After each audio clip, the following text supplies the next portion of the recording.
Hallelujah. Hallelujah. Shimimana yomwishuru.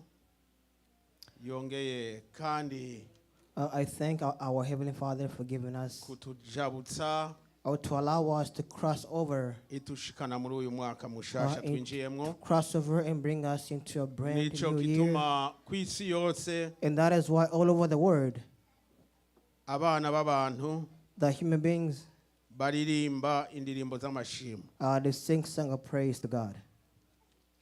Wewe wagiriwe ubuntu. So for you who got the opportunity or the chance kuba washitse kuri uyu munsi to see today, ukanibuka ko hari iby'Imana yakukoreye, and that you know that God has done something in your life in the past year, kituma uri hano. And that is why you're present at church. Uno munsi si ku munsi w'Imana. Today, as you know, it's not our usual Sunday services. No munsi wa special. Rather, it's a unique and special day that exists, we have, to those of God, the grace from God. And they are the ones who are before God's presence. Those who didn't get the grace. So when I say grace, the grace I'm referring to is to know that our existence of now is by the grace of God Himself. Amen. That's why I keep early in the morning before Him to speak the goodness of God first. And then celebrate this brand new year with family and friends. To that, once again, I welcome you. So we can converse on the word of God short. That speaks of today that each person feels in their heart and souls that in their heart they are filled with praise and worship to God. So I want us to talk about things. So, the things you feel in your heart for the short time that is ahead of you or you have now, that you're going to stand here before the church and speak of words, that speak of good words, of the goodness God did for you for the past year of 2025. That maybe you might say those words without knowing why you are doing it. And that is the word of God I want to share with you to understand that to speak of words, to not be just words from the head, from the mouth. Because in truth, there are words you can say as a person. But those words has no purpose or source from the heart. So, the thanks we're going to share today, it is a thanks that has a source from the heart. And God Himself in heaven will be pleased. Because in truth, there are many offerings that we give to our Heavenly Father. But before God Himself, that when you're giving God your thanks, a thanks of the work God did for you, and you speak of your own mouth, it is a great moment before God. And God gives value to that moment of use. Because a thanks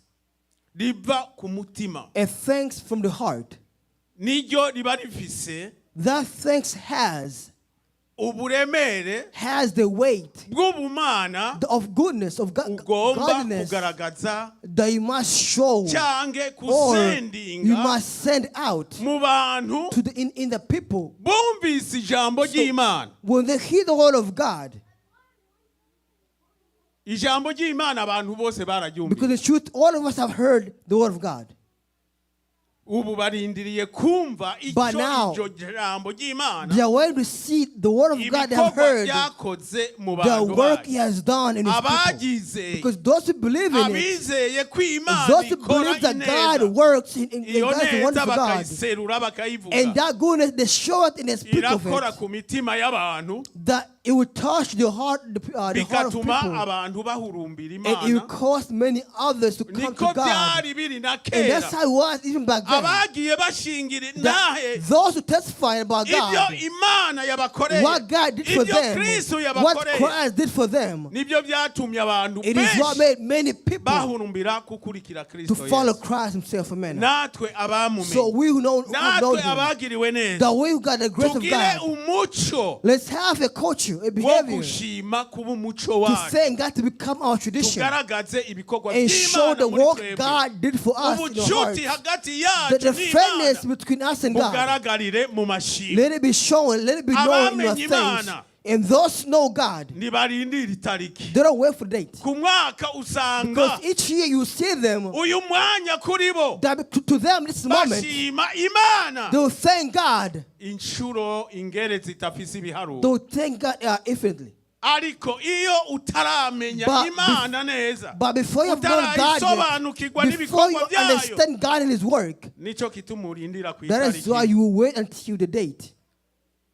Because from January the 1st, there are some who thank God already. There are some who thank God for the work, the work God for them in your hearts, that 20 or 30 times. And many got tired of hearing it. And it's that person, that they thank God at all times. Because there are many things to thank God for. There are many things day and night to thank God for. The things to thank God for, they exist. There are many. Because as we exist, we exist by the will of God. Let's go and read the word of God. The book of Psalms, chapter 50. Once again, the book of Psalms, chapter 50. We're going to read verse 23 only. Once again, the book of Psalms, chapter 50, verse 23 only.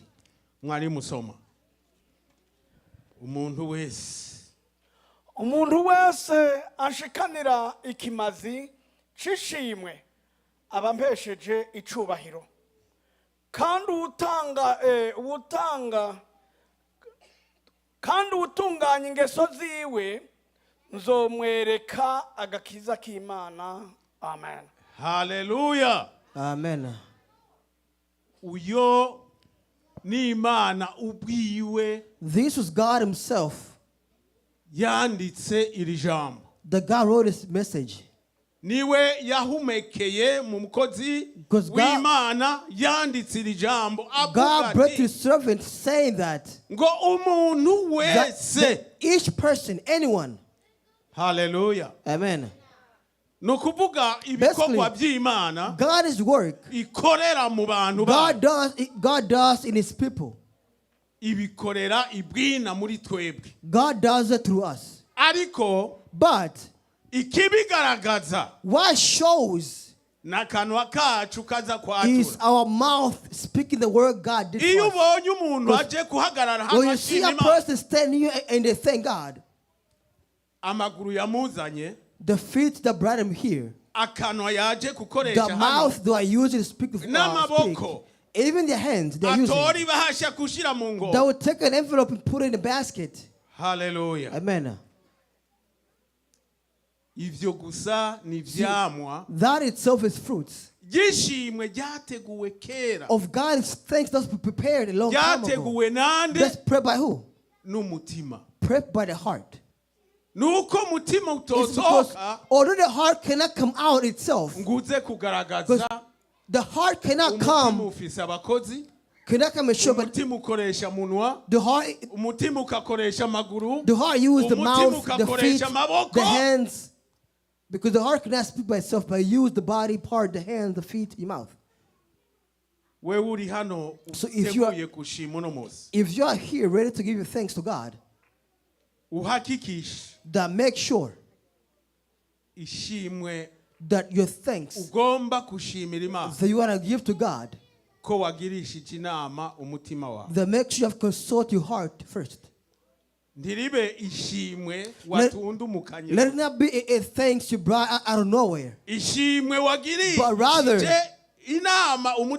sure it's a thanks you consult your heart, and your heart consults you in return. That is a thanks that God is pleased with, because that is the thanks that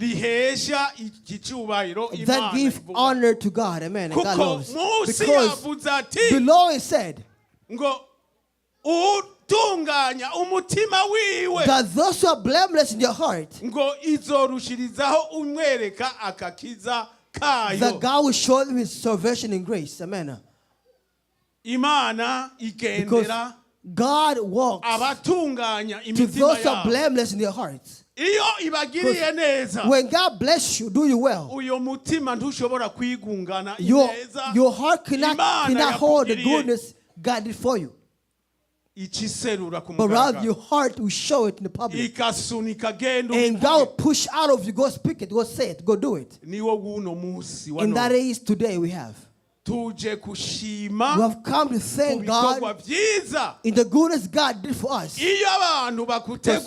When people have prepared you beforehand, they're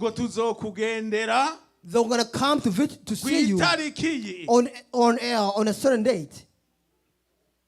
The thing they will see, they will tell, we have come to thank you for the goodness you have done for us. So the household cannot go to work. Even the kids, they don't go to work. Because they were notified ahead of time. They wait for you. And they expect you, prepare for you, the food to eat, I sit on. So when you come, you can rejoice with them. So we prepare God ahead of time too. So this church has made a decision. The church has made a decision, a choice. And God Spirit breathed to His servants on January the 1st that tell my people, don't let it be a day to be before me and thank me the good thing I've done for them in their lives. And that is why today you are here. So, since you are notified ahead of time, God is here now. God is expecting us. God has given us sit on. Let's sit quietly. And God is waiting to see what we will say. As a word, as the main point, each person feel your heart. The gospel has put in your heart and soul. Because God's Spirit will consult you and show you the way of the work God did for you. And it will make you to understand the thanking God, what it means, and the purpose of it. When we're still in Psalms, Psalm 50, verse 14. Psalm 50 verse 14. One second, Psalm 50. Psalm 50 verse 14. Until 15. Dusome mu izina rya Yesu 14 kugeza kuri 15. Uzushikanira Imana ikimazi cyo gukenguruka. Isumba byose uyishitse kwa amasezerano yawe. Hallelujah. 15. Uzunyambaze ku munsi w'amagorwa nzogukiza. Hallelujah. Nawe uzompesha icubahiro. Amen. Hallelujah. Amen. Amajambo meza cyane. And these are beautiful words of God. Imana ni nziza kandi iratukunda. Because God is good and God loves us. Sinzi twese ko I am not sure if all of us tuyumva nguko ndayumva. I'm not sure if we all understand this word the same way I Imana nyene imbabazi. Because God, the all merciful God, iratwibiye ibanga. Has given us a secret. Ngo uzohore. That continue uzushikanire imana ikimazi after God a sacrifice of being thankful isumba byose that the Most High uyishitseko that fulfill amasezerano yawe, that fulfill your vows to God. ibyo imana ikukorera byose, So what thing God does for you or has done for you, uzoze uyishikanira ikimazi cyo kukenguruka, after God a sacrifice of thanks, hanyuma and then uzuyishitseko fulfill n'amasezerano yawe. that fulfill your vows you made to God. There are things our heart says. When God bless us, sometimes when we are praying, we can speak of words that God, if you do me this, I will do this for you. That is to fulfill the vows of made to God. And then he gave a beautiful verse. After you have done this, that God is expecting you. Is expecting you. That God wants nothing from us other than to hear the goodness of God. The God said, that call upon me on the day of trouble, and I will save you. And you do what? And then you should give me honor. And that is why we're here today. Because God did it already in the past. Because I will do it for you. But call upon me. We have called upon God. God did it. And God said, hey, look, now give me honor. Giving honor to God is speak what God did for you. Because when you say what God did for you, those who thought God is a liar, they will know that God is a true God. Because what God has said, God has done it. Hallelujah. Amen. Hallelujah. Amen. We are going to conclude now. By reading one verse. That is Hebrews chapter 13. We have heard already. Our place. The worship of giving to God. And in truth of giving to God as well. And God has done it. What God shall have done. But then us, let's give honor to God. We have come to give God honor to God. Reka turangirize kuri uyu murongo wa Ebrania 13 tusoma umurongo umwe wa 15 gusa. Abaheburayo 13 Hebrews chapter 13 tusome umurongo umwe wa 15. Once again, Hebrews chapter 13 verse 15. Uyo murongo uravuga ngo nuko na ntaryo twame duha Imana kimazi cyo gukenguruka tubiheshwa nayo nico mbuto ziminwa ishima izina ryayo. Amen. Hallelujah. Amen. Hallelujah. Amen. Ngo twame tuha Imana, then let's continue giving to God ishikanwa change ikimazi cyo kukenguruka, a sacrifice of giving honor to God. Ngo tuheshwa nayo nizo mbuto, and those are the seeds ziminwa ishima our mouth that thank His name. Amen. Izi mbuto, that these seeds, ahari imbuto, the word they are seeds, nta mbuto zitava ku giti. There's no seeds without a tree. Wumvise imbuto, when you hear seeds, umenye ko that know this. Iyo bavuze imbuto, when they say seeds, baba baretse kuvuga igiti, they did not say the tree. Ariko imbuto zikomoka, but in truth, the source of a ku giti. The source of a seed is a tree. The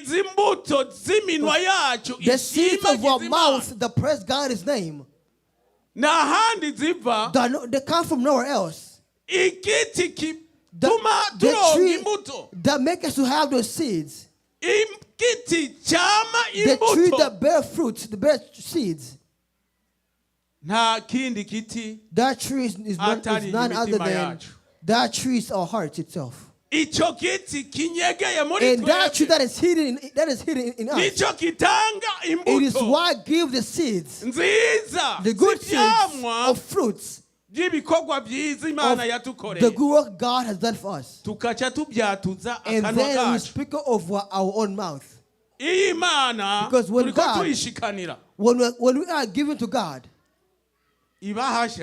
at the envelope, so God doesn't care about the envelope. But in truth, God had done it last night already. That makes your heart. Because what we give to God, what we should give to God, God looks in our hearts. Because those who do the word of God, they explain a word that says that an offering,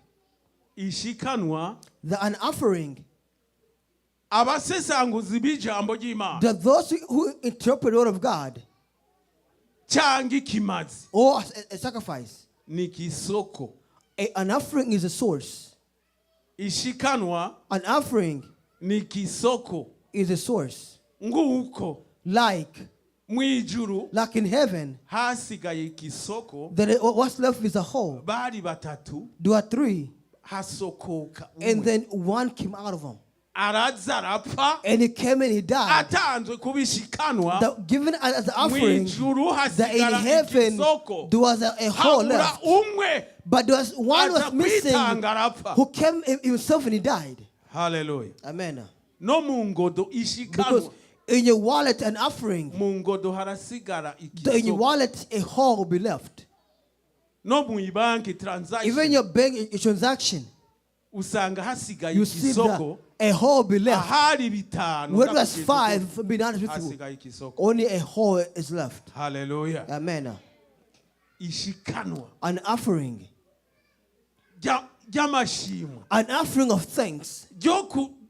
An offering of thanking God. That is why that God deals with your heart. God does not look at the envelope. God is not concerned with what we bring. Rather, God looks at the hole that is left in your heart. Because which envelope was left over? In your heart, a hole was left. It is not your hands. Because your hands is the worker of the heart. But instead, God looks at the hole left over in the heart.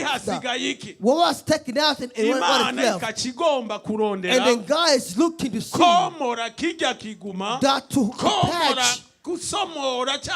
patch the wound, patch the hole, that to patch it and fill the hole so it could be filled once again. Hallelujah. Amen. This is the word of God.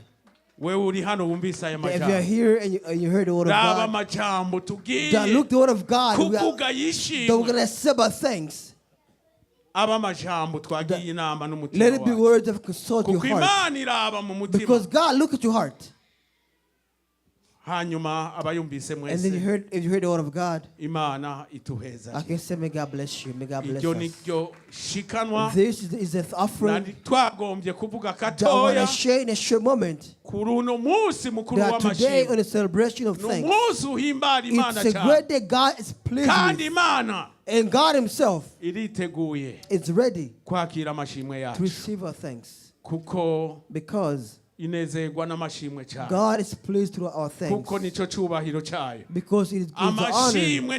Our thanks is God's honor. That we are speaking and praise what God did in our lives. We're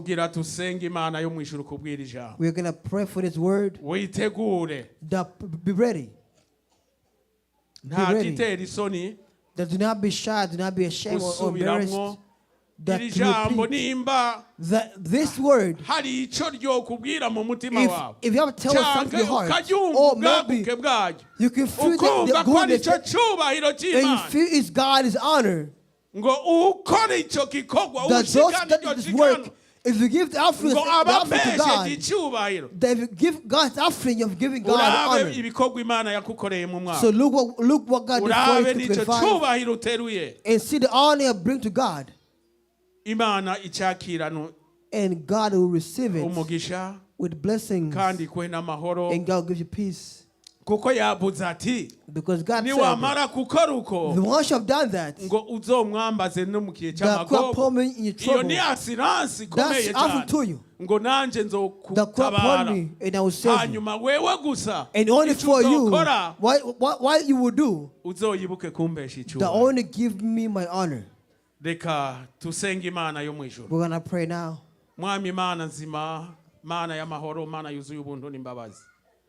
Uri Imana izi bikwiye.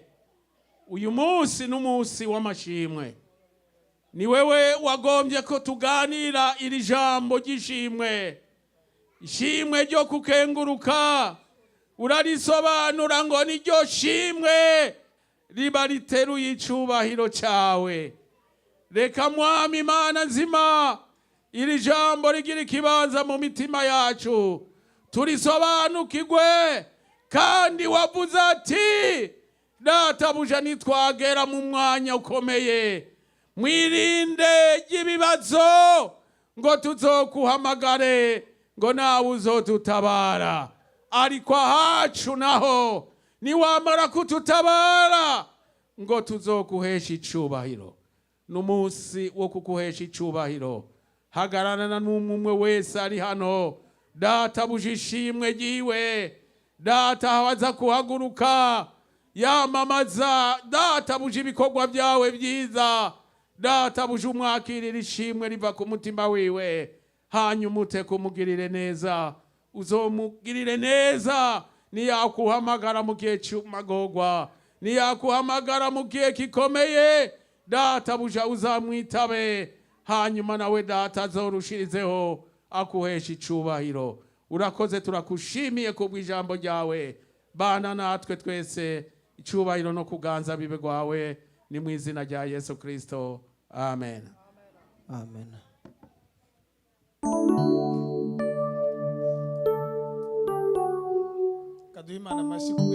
We applaud to God. We applaud to God. Amen. Let us stand up. Let us stand. Please, let us stand and pray for the sick. Let us stand.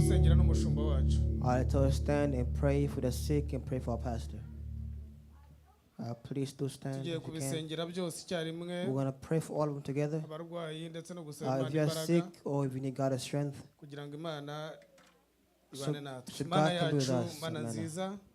Turagushimiye cyane ko abanye natwe mu ijambo kandi tugushimiye ko mwami Nyagasani watwambukije ukatwiriza mu mwaka wa 2026 bana tukweretse muri aka kanya cyifuzo cy'abarwayi duhereye ku mushumba manu bana nawe mugirire neza turamusengeye cyane kugira ngo mwami umukize kandi twizeye ko mwami Nyagasani ugiye kumukiza ku cyumweru tukazamubona.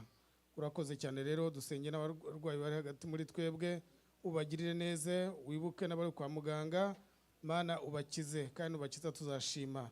Tukweretse rero mwami Nyagasani imitima yacu ukomeze kuduha imbaraga zo kugira ngo turusheho gukomeza kugukorera kandi mwami n'uyu mwaka uzabane natwe turinde nabo tuwusoza. Turakwinginze rero kandi twizeye ko uzabidushoboza byose bigushaka no kushima ni mu izina rya Yesu Kristo umwami wacu tubisabye. Amen. Amen. Tugerera muri ka kanya keza ko gushima Imana. So now we're going to take a moment to thank God. So see if you think God is going to be happy with it.